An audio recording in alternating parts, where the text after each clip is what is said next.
श्रद्धा और भक्ति में बहुत अंतर होता है। श्रद्धा जब होती है व्यक्ति के प्रति तो वह जिसको वो प्राप्त करना चाहता है उसके प्रति श्रद्धा होती है, और भक्ति जो उसमें गुण होते हैं उनके प्रति गुणानुराग होता है।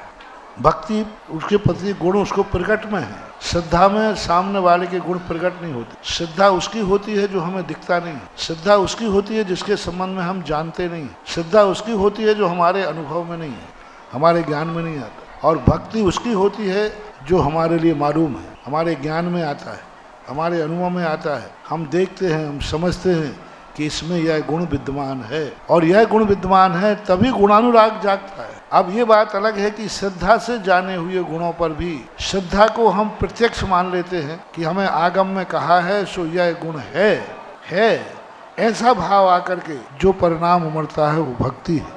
और श्रद्धा में उसके प्रति अनुराग भाव नहीं उमड़ता, नहीं जानते नहीं देखते हुए भी आगम में कहा है इसलिए है, बस है स्वीकार, सत्ता स्वीकार करते। सपोज कीजिए श्रद्धा 6 द्रव्य 7 तत्वों के ऊपर श्रद्धा होती है, तत्वार्थ श्रद्धानम सम्मिलन, लेकिन 6 द्रव्य 7 तत्वों के ऊपर भक्ति नहीं होगी, भक्ति नहीं होगी। श्रद्धा तो 6 द्रव्यों पर है, 7 तत्वों पर श्रद्धा है, लेकिन भक्ति नहीं होगी। भक्ति किसी गुण विशिष्ट की होती है, भक्ति किसी गुण विशिष्ट युक्त व्यक्ति की होती है।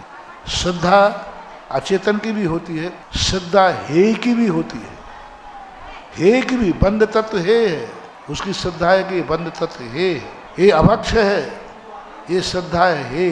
श्रद्धा हे की भी होती है, लेकिन भक्ति सदा उपादेय की ही होती है, ये अंतर समझ।